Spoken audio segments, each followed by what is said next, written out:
Welcome to icon India. Icon India అందిస్తున్నటువంటి ఈ current affairs PDF మీకు ఉచితంగా కావాలి అని అనుకుంటే మీరు ఐకాన్ ఇండియా యాప్ని డౌన్లోడ్ చేసుకోండి. ఇక ఐకాన్ ఇండియా మీరు ప్రిపేర్ అవుతున్నటువంటి పోటీ పరీక్షలకి సంబంధించి ఆన్లైన్ క్లాసెస్ని అందిస్తూ ఉంది అతి తక్కువతో. దీనికోసం మీరు ఐకాన్ ఇండియా యాప్ ద్వారా రిజిస్టర్ అవ్వచ్చు. ఆఫ్లైన్లో కూడా హైదరాబాద్ అశోక్ నగర్ కేంద్రంగా ఐకాన్ ఇండియా నూతన బ్యాచ్ల్ని ప్రారంభించింది, గ్రూప్స్ అలాగే ఇతర పోటీ పరీక్షలకి సంబంధించి. సో వీటన్నింటి కోసం మీరు ఐకాన్ ఇండియా యాప్ని డౌన్లోడ్ చేసుకోండి. అలాగే రెగ్యులర్గా అందిస్తున్నటువంటి ఈ కరెంట్ అఫైర్స్ మీ ఫ్యూచర్ ఎగ్జామ్స్కి ఎంతగానో ఉపయోగపడుతుంది. ఉచితంగా పీడిఎఫ్స్ కోసం ఐకాన్ ఇండియా యాప్ని డౌన్లోడ్ చేసుకోవడం మర్చిపోవద్దు. ఇక ఈరోజు కరెంట్ అఫైర్స్కి సంబంధించి ముందుగా మనం దేనిని గురించి తెలుసుకుందాము అని అంటే డిఫెన్స్ రిలేటెడ్గా, సెక్యూరిటీ రిలేటెడ్గా ఉన్నటువంటి అంశంతో స్టార్ట్ చేద్దాం. అదే ఏమంటున్నాము అని అంటే సెంట్రల్ ఆర్మ్డ్ పోలీస్ ఫోర్సెస్ అని అంటున్నాం. సో ఈ సెంట్రల్ ఆర్మ్డ్ పోలీస్ ఫోర్సెస్కి సంబంధించి ఇంతకుముందు థర్డ్ ఫేజ్ స్కీమ్ అనేది రన్ అవుతూ వచ్చింది. ఇప్పుడు దానిని కొనసాగించడానికి ఫోర్త్ ప్రణాళికను కూడా ప్లానింగ్ ఆఫ్ ఫోర్త్ని కూడా ప్రారంభించడం జరిగింది. సో ఎవరు దీన్ని ప్రారంభించారు, ఎవరు దీనికి ఆమోదం తెలిపారు అని అంటే దీనికోసం కేంద్ర ప్రభుత్వం ఆమోదం తెలపడం జరిగింది. సో దేనికోసం అని అంటున్నాం, సెంట్రల్ ఆర్మ్డ్ పోలీస్ ఫోర్సెస్ అని అంటున్నాం. సో ఈ సెంట్రల్ ఆర్మ్డ్ పోలీస్ ఫోర్సెస్ మరి ఏ శాఖ పరిధిలో, ఏ మంత్రిత్వ శాఖ పరిధిలో ఉంటుంది అని అంటే ఇది హోం మంత్రిత్వ శాఖ, అమిత్ షా గారు బాధ్యతలు నిర్వహిస్తున్నటువంటి హోం మంత్రిత్వ శాఖ పరిధిలో ఉంది. దీనికి సంబంధించి సెంట్రల్ ఆర్మ్డ్ పోలీస్ ఫోర్సెస్ కోసం దీనిని ఆధునీకరించడం కోసం ఇప్పుడు బడ్జెట్లో ప్రత్యేకమైనటువంటి నిధులను కేటాయించడం జరిగింది. వీటిని ఆధునీకరించేందుకు దశల వారీగా, ఫేజ్ల వారీగా నిధులను కేటాయిస్తూ వస్తున్నారు. ఇప్పుడు ఫోర్త్ ఫేజ్కి సంబంధించి కూడా ఫోర్త్ ప్రణాళిక పథకం కోసం కూడా నిధులను కేటాయించారు అని అంటున్నాం. సరే, ఇక్కడ ఒక డౌట్ వస్తుంది, సార్ సెంట్రల్ ఆర్మ్డ్ పోలీస్ ఫోర్సెస్లో ఏముంటాయి అని అంటే ఏదైతే భారతదేశానికి పాకిస్తాన్ అలాగే చైనా సరిహద్దు ప్రాంతాలు ఉన్నాయో ఈ ప్రాంతాలలో ఏదైతే భద్రతను నిర్వహించేటువంటి దళాలు ఉన్నాయో, బిఎస్ఎఫ్ కావచ్చు, బార్డర్ సెక్యూరిటీ ఫోర్స్, అలాగే ఇండో టిబెట్కి సంబంధించినటువంటి సెక్యూరిటీ ఫోర్స్, సహస్ర సీమాబల్, సెంట్రల్ రిజర్వ్డ్ ఫోర్సెస్, అలాగే ఇవన్నీ కూడా ఈ సెంట్రల్ ఆర్మ్డ్ పోలీస్ ఫోర్సెస్లో భాగంగా చూడడం జరుగుతూ ఉంది. సో దీనికి సంబంధించి ఇటీవల నిధులు కేటాయించారా లేదా అని అంటే కేటాయించారు అని చెప్పేసి మనం ఎగ్జామ్లో ఆన్సర్ చేయాల్సి ఉంటుంది. సో ఇప్పుడు సెంట్రల్ ఆర్మ్డ్ పోలీస్ ఫోర్సెస్కి ఎన్నవ పథకంగా కొనసాగింపుగా నిధులను కేటాయించారు అన్నప్పుడు ఇగో ప్రణాళిక పథకం సంబంధించి ఫోర్త్లో భాగంగా ఆధునీకరణ కోసం సెంట్రల్ ఆర్మ్డ్ పోలీస్ ఫోర్సెస్ ఆధునీకరణ కోసం నిధులను కేటాయించారు అని చెప్పాల్సి ఉంటుంది. ఇక అలాగే దీనినే మనం సెంట్రల్ ఆర్మ్డ్ పోలీస్ ఫోర్సెస్కి సంబంధించి ఆధునీకరణ ప్రణాళిక 3 పథకానికి కొనసాగింపులో ఈ కేంద్ర సాయుధ పోలీస్ బలగాలకి సంబంధించి ఇప్పుడు ఫోర్త్ ప్రణాళిక కోసం నిధులు కేటాయించారు అని అన్నాం. ఇది లేటెస్ట్ కరెంట్ అఫైర్స్. సో దీనికి సంబంధించి వ్యవహారాలు ఎవరు చక్కదిద్దుతున్నారు అని అంటే హోం మంత్రిత్వ శాఖ ఈ వ్యవహారాలను చక్కదిద్దుతుంది అని అంటున్నాం. అంటే హోం మంత్రిత్వ శాఖ పరిధిలో ఈ ఏదైతే సెంట్రల్ ఆర్మ్డ్ పోలీస్ ఫోర్సెస్ ఉందో ఇది పనిచేస్తూ ఉంది అని అంటున్నాం. ఇందులో ఈ రక్షణకి సంబంధించి, భద్రతకి సంబంధించి బలగాలు ఏవేవైతే ఉన్నాయో, ఇండస్ట్రియల్ ఫోర్స్ కానీ ఇప్పటివరకు మనం చెప్పినటువంటి ఫోర్సెస్ కానీ అవన్నీ కూడా ఈ ఆర్మ్డ్ ఫోర్సెస్లో భాగంగా ఉన్నాయి. ఇక దీనికి సంబంధించి అప్గ్రేడ్ అనేది చాలా ముఖ్యమని చెప్పేసి ప్రభుత్వం భావిస్తూ ఉంది. దీనికోసం ఐటీ సొల్యూషన్స్ని కూడా ప్రత్యేకంగా తీసుకొస్తున్నారు ఇప్పుడు కేటాయించినటువంటి నిధులకి సంబంధించి. ఇక దీని తర్వాత దేశంలో అంతర్గత భద్రత అలాగే దీనికి సంబంధించి సానుకూలకంగా ప్రభావవంతం చేయడానికి సంబంధించి ముఖ్యంగా ఇది పనిచేస్తూ ఉంది. ఇక దీని సామర్థ్యం అలాగే సన్నద్ధత కూడా మెరుగుపరచడం జరుగుతూ ఉంది ఇప్పుడు కేటాయించినటువంటి నిధుల వలన అని అంటున్నాం. సో మరి ఈ సెంట్రల్ ఆర్మ్డ్ పోలీస్ ఫోర్సెస్కి సంబంధించి ఇది ప్రత్యేకంగా నిర్వహించేటువంటి భద్రతలు ఏవేవి ఉన్నాయనేది ఒక్కసారి చూద్దాం. అంతర్జాతీయ భద్రతను నిర్వహిస్తుంది సరిహద్దుకి సంబంధించి, ఎల్ఓసికి సంబంధించి, ఎల్ఏసికి సంబంధించి, వామపక్ష తీవ్రవాదం అని అంటున్నాం. ఏదైతే లెఫ్ట్ వింగ్స్కి సంబంధించినటువంటి ఎక్స్ట్రీమిజం ఉందో దానికి సంబంధించి ఎక్కడైతే సిఆర్పిఎఫ్ ఉంది, ఛత్తీస్గఢ్, జార్ఖండ్ ఇలాంటి రాష్ట్రాలలో ఏదైతే వామపక్ష తీవ్రవాదం అనేది ఎక్కడైతే ఎక్కువగా ఉందో అక్కడ ప్రత్యేకంగా ఈ సెంట్రల్ ఆర్మ్డ్ పోలీస్ ఫోర్సెస్కి సంబంధించి సిఆర్పిఎఫ్ కూడా వర్క్ చేయడం జరుగుతూ ఉంది. అలాగే జమ్మూ కాశ్మీర్ లాంటి కేంద్రపాలిత ప్రాంతాలకి సంబంధించి లడఖ్ తిరుగుబాటు ప్రభావితం ఎక్కువగా ఉన్నటువంటి ఈశాన్య రాష్ట్రాలలో కూడా ప్రత్యేకంగా ఈ సెంట్రల్ ఆర్మ్డ్ పోలీస్ ఫోర్సెస్కి సంబంధించినటువంటి బలగాలు అనేవి పనిచేయడం జరుగుతూ ఉంది. సో ఇలా పనిచేస్తున్నటువంటి దేశ భద్రతకి, దేశ అంతర్గత భద్రతకి, అలాగే సరిహద్దు భద్రతకి సంబంధించి ప్రాధాన్యత ఉన్నటువంటి ఈ సెంట్రల్ ఆర్మ్డ్ పోలీస్ ఫోర్సెస్కి సంబంధించి ఇప్పుడు నిధులు కేటాయించారు. ఫేజ్ 3కి కొనసాగింపు పథకంగా ఫేజ్ 4 పథకం కొనసాగుతుంది. దీని హోంమంత్రిత్వ శాఖ పర్యవేక్షణలో ఇది ముందుకు వెళ్తూ ఉంది. ఈ సెంట్రల్ ఆర్మ్డ్ పోలీస్ ఫోర్సెస్లో ఏవైతే సరిహద్దు భద్రత కానీ ఇతర అంతర్గత భద్రతకి సంబంధించినటువంటి విభాగాలు ఇందులో భాగంగా ఉన్నాయి అని చెప్పేసి మనం ప్రత్యేకంగా గుర్తుంచుకోవాల్సి ఉంటుంది. ఓకేనా? సో ఇలా దీన్ని అప్డేట్ అవ్వండి. ఇక దీని తర్వాత నెక్స్ట్ ఇండియా మీట్ 2022 గురించి డిస్కస్ చేద్దాం. సో ఈ ఇండియా మీట్ 2022కి సంబంధించి 2 రోజుల స్టడీ ఇన్ ఇండియా అనేటువంటి SII అంటే ఏమంటున్నాం, స్టడీ ఇన్ ఇండియా అంటున్నాం. సో మరి ఈ స్టడీ ఇన్ ఇండియాకి సంబంధించి భారత్ హై కమిషనర్, ఎక్కడున్నటువంటి భారత్ హై కమిషనర్ అని అంటే బంగ్లాదేశ్ ఢాకాలో ఉన్నటువంటి భారత్ హై కమిషనర్ విక్రమ్ దొరైస్వామి, అలాగే బంగ్లాదేశ్ విద్యాశాఖ మంత్రిగా ఉన్నటువంటి దీపు మోని ఇద్దరు కలిసి స్టడీ ఇన్ ఇండియా అనేటువంటి 2 రోజుల ప్రోగ్రామ్ని ప్రారంభించడం జరిగింది. సో స్టడీ ఇన్ ఇండియా అనేటువంటి ప్రోగ్రామ్ ఇటీవల భారతదేశానికి సంబంధించి ఏ సరిహద్దు దేశంలో ప్రారంభించడం జరిగింది అని అంటే బంగ్లాదేశ్లో అని చెప్పాలి. మరి బంగ్లాదేశ్లో దీన్ని ఎవరు ప్రారంభించారు అని అంటే భారత్ హై కమిషనర్గా బంగ్లాదేశ్ ఢాకాలో ఉన్నటువంటి విక్రమ్ దొరైస్వామి గారు, అలాగే ఈ బంగ్లాదేశ్కి సంబంధించినటువంటి విద్యాశాఖ మంత్రిగా ఉన్నటువంటి దీపు మోని గారు ప్రారంభించారు అని చెప్పేసి మనం గుర్తుంచుకోవాల్సి ఉంటుంది. ఈ క్వశ్చన్ ఎక్కడైనా వస్తాయి. ఇక దీనికి సంబంధించి ఈ కార్యక్రమం ఎవరు నిర్వహిస్తున్నారు అని అంటే హై కమిషనర్ ఆఫ్ ఇండియాని నిర్వహించడం జరుగుతూ ఉంది. బంగ్లాదేశ్ విద్యా మంత్రి 2 దేశాల మధ్య ఉన్నటువంటి స్నేహపూర్వక సంబంధాలను బలోపేతం చేయడానికి విద్యా మార్పిడి కోసం ఇది ప్రాముఖ్యతని ఇస్తుంది అని అంటున్నాం. భారత్ బంగ్లాదేశ్ సరిహద్దు దేశాలుగా ఉన్నాయి. ఈ 2 దేశాలలో విద్యా మార్పిడి అంటే ఎడ్యుకేషన్ ఎక్స్చేంజ్ కోసం ఈ సదస్సు అనేది ప్రత్యేకంగా నిర్వహిస్తున్నారు అని చెప్పేసి కూడా మనం గుర్తుంచుకోవాలి. అలాగే ఇరు దేశాల మధ్యన సంబంధాలను పెంపొందించడం కూడా దీని ముఖ్య ఉద్దేశం అని అంటున్నాం. సో ఇలా ఈ సదస్సుకి సంబంధించి మనం ప్రయారిటీ ఇవ్వాల్సి ఉంటుంది. ఓకే, నెక్స్ట్ ఇక ఈ స్టడీ ఇన్ ఇండియా కార్యక్రమానికి సంబంధించి 2 దేశాల భవిష్యత్ తరాలకి సంబంధించిన పరస్పర ప్రయోజనాలను, వాటికి సంబంధించి లాభదాయకమైనటువంటి వ్యాపారాలకి సంబంధించినటువంటి అంశాలపైన ఫోకస్ చేస్తున్నారు అని గుర్తుంచుకోవాలి. అలాగే స్టడీ ఇన్ ఇండియా అనేటువంటి ప్రోగ్రామ్కి సంబంధించి ఇది ఫ్లాగ్షిప్ ప్రాజెక్ట్ అని అంటున్నాం. స్టడీ ఇన్ ఇండియా 2008లో మొదటిసారి ప్రారంభించారు. ఎప్పుడు స్టడీ ఇన్ ఇండియా అనేటువంటి ప్రోగ్రామ్ని ప్రారంభించారు అని అంటే 2018 అంటున్నాం. ఇప్పుడు జరుగుతున్నటువంటి ప్రోగ్రామ్ అనేది ఒక ఫ్లాగ్షిప్ ప్రోగ్రామ్గా తీసుకోవడం జరిగింది బంగ్లాదేశ్తో కలిపి అని చెప్పేసి మనం ప్రత్యేకంగా గుర్తుంచుకోవాల్సి ఉంటుంది. ఇది స్టడీ ఇన్ ఇండియాకి సంబంధించి బంగ్లాదేశ్కి సంబంధించినటువంటి ప్రోగ్రామ్. సో నెక్స్ట్ ఏంటి అని అంటే ఇటీవల FATF గ్రే లిస్ట్లో చేర్చబడినటువంటి దేశం ఏది అని మ్యాక్సిమం క్వశ్చన్ రావడానికి అవకాశం ఉంటుంది. అప్పుడు మిస్సింగ్లో ఆన్సర్ ఏముండాలి అని అంటే ఇప్పుడు ఉన్నటువంటి డేటా ప్రకారం FATFకి సంబంధించి UAE అని చెప్పేసి గుర్తుంచుకోవాలి. యునైటెడ్ అరబ్ ఎమిరేట్స్ అనేది ఈ FATFకి సంబంధించినటువంటి గ్రే లిస్ట్లో చేర్చబడడం జరిగింది. సో ఇప్పుడు మనం FATF అంటే తెలుసుకుందాం, గ్రే లిస్ట్ తెలుసుకుందాం, UAE ఎందుకు చేర్చబడిందో ఒకసారి తెలుసుకునే ప్రయత్నం చేద్దాం. సో ఇంటర్నేషనల్ పాయింట్ ఆఫ్ వ్యూలో వెరీ వెరీ ఇంపార్టెంట్ టాపిక్. ఇక ఫైనాన్షియల్ యాక్షన్ టాస్క్ ఫోర్సే ఈ FATF. ఏమంటున్నాం, FATFని విస్తరించండి అని అంటే ఫైనాన్షియల్ యాక్షన్ టాస్క్ ఫోర్స్ అని చెప్పేసి గుర్తుంచుకోవాల్సి ఉంటుంది. ఇది United States of Arab Emirates ఏదైతే ఉందో ఈ UAEని గ్రే లిస్ట్లో చేర్చింది అని అంటున్నాం. ఇది కరెంట్ అఫైర్స్.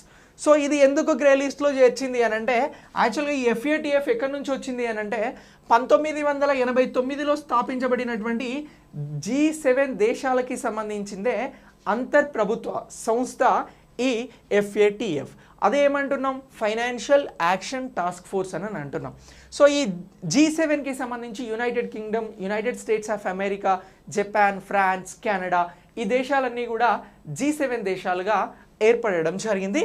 సో FATF అనేది ఎప్పుడు ఏర్పడింది అని అంటే 1989లో G7 దేశాల చేత స్థాపించబడినటువంటి అంతర్ప్రభుత్వ సంస్థ అని చెప్పేసి అంటా ఉన్నాం. ఇంటర్ స్టేట్కి సంబంధించినటువంటి ఆర్గనైజేషన్. సో మరి ఈ ఆర్గనైజేషన్ ఏం చేస్తుంది అని అంటే విధాన నిర్ణాయక సంస్థ. ఇది ముఖ్యంగా మనీ లాండరింగ్ కానీ అలాగే టెర్రర్ ఫైనాన్సింగ్ని కానీ ఎదుర్కొనడానికి దేశ ఆర్థిక వ్యవస్థలో సంస్కరణల్ని ప్రోత్సహించడం అనేది దీని ప్రధాన ఉద్దేశం. ప్రపంచంలో ఉన్నటువంటి ఏ దేశమైనా కూడా మనీ లాండరింగ్కి పాల్పడుతున్నా అలాగే టెర్రర్ ఫైనాన్సింగ్ చేస్తూ ఉన్నా కూడా దానికి సంబంధించి దేశాలు ఏవైతే ఉన్నాయో ఆ ఆర్థిక వ్యవస్థల సంస్కరణల కోసం ప్రత్యేకంగా ఈ financial action task force FATF అనేది ప్రత్యేకంగా వర్క్ చేయడం జరుగుతూ ఉంది. సో ఇది G7 ద్వారా 1989లో ప్రారంభించబడింది అని అంటున్నాం. మరి ఇప్పుడు ఈ FATFకి సంబంధించినటువంటి గ్రే లిస్ట్ గురించి మనం ప్రత్యేకంగా తెలుసుకోవాలి. ఏంటి మరి FATFకి సంబంధించినటువంటి గ్రే లిస్ట్ అని అంటే ఈ గ్రే లిస్ట్కి సంబంధించి ఇది పర్యవేక్షించబడిన అధికార పరిధికి సంబంధించిన జాబితాగా పిలుస్తూ ఉన్నాం. సో అలాగే ఒక దేశాన్ని FATF గ్రే లిస్ట్లో ఉంచినట్లయితే మనీ లాండరింగ్ కానీ టెర్రర్ ఫైనాన్సింగ్ కానీ ప్రోలిఫరేషన్ ఫైనాన్సింగ్ని కానీ ఎదుర్కొనడంలో ఏమైనా లోపాలు లొసుగుల కోసం FATF నిశ్చితంగా పరిశీలిస్తుంది అని అంటున్నాం.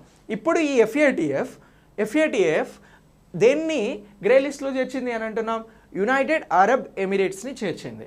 సో ఇప్పుడు ఈ దేశానికి సంబంధించి గ్రే లిస్ట్లో చేర్చినందుకు ఏం చేస్తుంది అని అంటే FATF ఇంకా ప్రత్యేకంగా అక్కడ జరుగుతున్నటువంటి మనీ లాండరింగ్ కావచ్చు, అక్కడ జరుగుతున్నటువంటి కానీ టెర్రర్ ఫైనాన్సింగ్ కావచ్చు, ఇతర ఫైనాన్సింగ్కి సంబంధించి ప్రత్యేకమైనటువంటి పరిశీలనగా ఈ FATF చేయబోతూ ఉంటుంది. సో ఇలా ఈ గ్రే లిస్ట్లో ఇప్పుడు ఈ UAE చేర్చబడింది అని అంటున్నాం. మరి గ్రే లిస్ట్లో ఇంతకుముందు ఎవరున్నారు అని అంటే 2018లో పాకిస్తాన్ అనేటువంటి దేశాన్ని ఉంచింది. ఐక్యరాజ్య సమితిచే నియమించబడినటువంటి జైషే మహమ్మద్ వంటి తీవ్రవాద గ్రూపులకి సంబంధించిన కమాండర్లను తగినంత దర్యాప్తు చేయడం, అరెస్టు చేయడంలో కూడా అసమర్థత కారణంగా పాకిస్తాన్ అనేది 2018లో గ్రే లిస్ట్లో FATF ద్వారా చేర్చబడింది అని అంటున్నాం. ఇలా చేర్చడం ద్వారా ఏమవుతుంది అని అంటే అక్కడ జరిగే మనీ లాండరింగ్స్ కానీ టెర్రర్ ఫైనాన్సింగ్కి సంబంధించి ప్రత్యేకమైనటువంటి నిఘా వ్యవస్థ ఉంటుంది అని అంటున్నాం. ఇక ఈ FATFకి సంబంధించి బ్లాక్ లిస్ట్ అనేది కూడా ఉంది ప్రత్యేకంగా. సో ఈ బ్లాక్ లిస్ట్కి సంబంధించి మనీ లాండరింగ్ టెర్రర్ ఫైనాన్సింగ్ సమస్యలను పరిష్కరించడంలో FATFకి సహకరించని దేశాలను ఇది పూర్తిగా బ్లాక్ లిస్ట్లో పెట్టేస్తుంది. ఫర్ ఎగ్జాంపుల్ మనీ లాండరింగ్ జరుగుతుంది, టెర్రర్ ఫైనాన్సింగ్ చేస్తూ ఉన్నారు, అప్పుడు ఈ ఏదైతే దేశంలో అది జరుగుతుంది అని చెప్పేసి రుజువై ఆ దేశాలు వాటిని ఆపేందుకు సహకరించినప్పుడు బ్లాక్ లిస్ట్లోకి వెళ్తారు. జస్ట్ ఇది జరుగుతుంది అని చెప్పేసి చూస్తున్నప్పుడు వాళ్ళని గ్రే లిస్ట్లో పెట్టడం జరుగుతూ ఉంది అని అంటున్నాం. సో ఇలా ఈ గ్రే లిస్ట్లో చేర్చబడినటువంటి యునైటెడ్ అరబ్ ఎమిరేట్స్కి సంబంధించినటువంటి కార్యక్రమాన్ని మీరు ప్రత్యేకంగా గుర్తుంచుకోండి. ఎగ్జామినేషన్ పాయింట్ ఆఫ్ వ్యూలో చాలా ఇంపార్టెంట్. ఇంటర్నేషనల్ కరెంట్ అఫైర్స్ అని మనకు సిలబస్లో ఉంటుంది. ఇంటర్నేషనల్ సిలబస్ పాయింట్ ఆఫ్ వ్యూలో అడగడానికి కూడా అవకాశం ఉన్నది. ఇక నెక్స్ట్ సంభవ్ మరియు స్వావలంబ కార్యక్రమాలు అని అంటున్నాం. సంభవ్ మరియు స్వావలంబన్ కార్యక్రమాలు ఏంటి ఈ కార్యక్రమాలు అని అంటే ప్లాస్టిక్ వ్యర్థాల సమస్యలను పరిష్కరించడానికి ఈ ప్రోగ్రామ్ని తీసుకోవడం జరిగింది. ముఖ్యంగా భారతదేశంలో ఆకాంక్షిత జిల్లాలు యువ పారిశ్రామికవేత్తలను ప్రోత్సహించడానికి కూడా ఇది లక్ష్యంగా పెట్టుకుంది. సో ఈ సంభవ్ స్వావలంబన్ ప్రోగ్రామ్ ఏంటి అని అంటే ఒకటి ప్లాస్టిక్ని నిషేధించడం, అలాగే భారతదేశంలో గుర్తించబడినటువంటి జిల్లాలు ఏవైతే ఉన్నాయో అక్కడ యువ పారిశ్రామికవేత్తలను ప్రోత్సహించడంతో పాటు ప్లాస్టిక్ నిర్మూలన కోసం ప్రత్యేకంగా పనిచేస్తూ ఉంది. ఇక ప్లాస్టిక్ రీసైక్లింగ్ వ్యర్థాల నిర్వహణ పైన అంతర్జాతీయ సమిట్ అనేది కూడా జరుగుతూ ఉంది. ఇది 2 రోజుల శిఖరాగ్ర సమావేశం. ఇది 4-5 మార్చి తేదీన జరిగింది. దీన్ని ఎవరు నిర్వహిస్తున్నారంటే కేంద్ర సూక్ష్మ చిన్న మరియు మధ్య తరహా పరిశ్రమలకి సంబంధించినటువంటి మంత్రిత్వ శాఖ నిర్వహిస్తుంది. దీన్ని ఎవరు ప్రారంభించారు అని అంటే ఈ MSMEలకి సంబంధించి మైక్రో స్మాల్ మీడియం ఎంటర్ప్రెన్యూర్స్కి సంబంధించినటువంటి సహాయ మంత్రి హెల్పింగ్ మినిస్టర్గా ఉన్నటువంటి భాను ప్రతాప్ సింగ్ వర్మ ప్రారంభించడం జరిగింది అని చెప్పేసి గుర్తుంచుకోవాలి. ఇక దీనికి సంబంధించి అఖిల భారత ప్లాస్టిక్ తయారీదారుల సంఘం అలాగే వీరి సహకారంతో MSCME మంత్రిత్వ శాఖ న్యూఢిల్లీలో ఈ సదస్సును నిర్వహిస్తుంది. సో ఇక్కడ 2-3 క్వశ్చన్స్ ఒకసారి చూడండి. ఇటీవల అంతర్జాతీయ సమ్మిట్ వ్యర్థాలపై నిర్వహించారు భారతదేశంలో. దీన్ని ఎవరు ప్రారంభించారు అన్నప్పుడు MSME సహాయ మంత్రిగా ఉన్నటువంటి భాను ప్రతాప్ సింగ్ వర్మ ప్రారంభించారు అని చెప్పేసి గుర్తుంచుకోవాలి. ఇటీవల భారతదేశంలో ఎక్కడ వ్యర్థాలపై అంతర్జాతీయ సదస్సు జరిగింది అని అంటే న్యూఢిల్లీ అని గుర్తుంచుకోవాలి.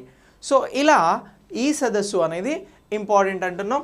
స్వంభవం మరియు స్వావలంబన్కి సంబంధించినటువంటి ప్రోగ్రామ్ దేనికి సంబంధించినటువంటి ఫ్లాగ్షిప్ ప్రోగ్రామ్గా నిర్వహిస్తూ ఉన్నారు అని అంటే వ్యర్థాలను అరికట్టడం అలాగే ప్లాస్టిక్ వ్యర్థాల నిర్వహణకి సంబంధించిన రీసైక్లింగ్ ఇతర ప్రోగ్రామ్స్తో పాటు యువ పారిశ్రామికవేత్తలకి సంబంధించి ప్రోత్సాహం కోసం నిర్వహిస్తున్నారు అని చెప్పేసి ప్రత్యేకంగా గుర్తుంచుకోవాల్సి ఉంటుంది. అలాగే ఈ సమ్మిట్ నినాదం ఏంటంటే మీ వ్యర్థాలను తెలుసుకోండి మరియు రీసైక్లింగ్ ఎలా సరైన మార్గంలో చేయాలి అనేటువంటి అంశాలపై ఫోకస్ చేయండి అని చెప్పేసి ఒక థీమ్తో ముందుకు వెళ్తా ఉన్నారు. ఇక హైబ్రిడ్ మోడ్లో నిర్వహిస్తున్నటువంటి ఈ సమ్మిట్కి దాదాపు 1350 MSMEల నుంచి హాజరవుతున్నారు ఈ కార్యక్రమం కోసం. ఓకేనా, మైక్రో స్మాల్ మీడియం ఎంటర్ప్రెన్యూర్స్కి సంబంధించి. ఇక ఈ సమిట్ వ్యవస్థాపకులు, నిపుణులు, వ్యాపారవేత్తలు, ఇతర వాటాదారులందరూ కూడా MSCME రంగంలో ఉన్నటువంటి ప్లాస్టిక్ రంగాలలో సవాళ్ళు, పరిష్కారాల కోసం ప్రత్యేకంగా డిస్కస్ చేస్తున్నారు అని చెప్పేసి మనం అప్డేట్ అవ్వాల్సి ఉంటుంది సంభవం మరియు స్వావలంబన్కి సంబంధించి. నెక్స్ట్ డిఫెన్స్ అక్విజిషన్ ప్రొసీజర్ అని అంటున్నాం. దీనినే DAP అని అంటున్నాం. సరే, ఈ DAP అంటే డిఫెన్స్ అక్విజిషన్ ప్రొసీజర్. సో ఇది 2020కి సంబంధించి సవరించబడింది, అమెండ్మెంట్ చేయడం జరిగింది. సార్, ఈ డిఫెన్స్ అక్విజిషన్ ప్రొసీజర్ అనేది ఏదైతే ఉందో 2020లో వచ్చినటువంటి ఆత్మ నిర్భర్ భారత్ అభియాన్ స్ఫూర్తితో రక్షణ రంగంలో స్వీయ విశ్వాసాన్ని ప్రోత్సహించడానికి తీసుకొస్తున్నటువంటిదే డిఫెన్స్ అక్విజిషన్ ప్రొసీజర్ అని చెప్పేసి అంటా ఉన్నాం. సో మరి ఇది 2022లో సాయుధ బలగాల కోసం, సైనిక హార్డ్వేర్ కోసం, ఇతర సేకరణ క్రమ పద్ధతి, అలాగే వాటిని క్రమబద్ధీకరించడానికి డిఫెన్స్ ప్రొక్యూర్మెంట్ ప్రొసీజర్స్కి సంబంధించి ప్రత్యేకంగా ప్రారంభించబడింది. అదే DPP అని చెప్పేసి అంటా ఉన్నాం. ఇక DPP 2016లో అంటే 2016లో సంస్కరించబడింది. అలాగే DPP 2016కి సంబంధించి దేశీయంగా రూపొందించబడినటువంటి, అభివృద్ధి చేయబడినటువంటి, తయారు చేయబడిన ఆయుధ వ్యవస్థలను గురించి ప్రత్యేకంగా చెప్తున్నటువంటిదే ఈ DPP అని అంటున్నాం. సో మరి దీనికి సంబంధించి ఇప్పుడు డిఫెన్స్ తయారీ రంగాలలో స్వావలంబనను మరింత ప్రోత్సహించడానికి DPP 2016 ఏదైతే ఉందో దీన్నే డిఫెన్స్ అక్విజిషన్ ప్రొసీజర్స్కి సంబంధించి 2020గా సవరించబడింది అని చెప్పేసి అంటా ఉన్నాం. సో ఇలా సవరించబడినటువంటి ఈ 2020 గురించి ప్రత్యేకంగా తెలుసుకోవాలి. సూక్ష్మ, చిన్న మరియు మధ్య తరహా పరిశ్రమలకి సంబంధించి మేక్ ఇన్ ఇండియా ప్రోగ్రామ్ ఏదైతే ఉందో దీన్ని ప్రోత్సహించడం అనేది దీని ప్రత్యేక లక్ష్యంగా ఉంది. ఓకేనా. సో అలాగే ఈ డిఫెన్స్ అక్విజిషన్ ప్రొసీజర్ 2020 ఇంకా ఏం చెప్తుందనంటే మేక్ 1 కేటగిరీ కింద డిజైన్స్ అలాగే అభివృద్ధి కోసం రక్షణ మంత్రిత్వ శాఖ భారతీయ పరిశ్రమలకి 4 ప్రాజెక్టులను అందిస్తుంది అని కూడా చెప్తా ఉంది. ఇక ఈ ప్రాజెక్టు నమూనా అభివృద్ధికి భారతీయ పరిశ్రమలకు ఆర్థిక సహాయం అనేది కూడా ప్రత్యేకంగా అందించబడుతుంది. అలాగే మేక్ 2 విధానంలో మొత్తం 5 ప్రాజెక్టులను ఆమోదం కూడా లభించింది. మేక్ 2 విభాగంలో ప్రోటోటైప్ డెవలప్మెంట్ను కూడా కలిగి ఉంది అని అంటున్నాం. మేక్ 1కి సంబంధించినటువంటి ప్రాజెక్టులో 4 ఉన్నాయి. మేక్ 2లో మొత్తం 5 ప్రాజెక్ట్స్ ఉన్నాయి. వాటికి సంబంధించిన ఆమోదం కూడా వచ్చింది. ఇదే డిఫెన్స్ అక్విజిషన్ ప్రొసీజర్కి సంబంధించినటువంటి 2020 అంశంగా అప్డేట్ చేసుకోండి. సో ఇలా కరెంట్ అఫైర్స్కి సంబంధించి మీరు ఐకాన్ ఇండియాని వాచ్ చేస్తూనే ఉండండి. Thanks for watching.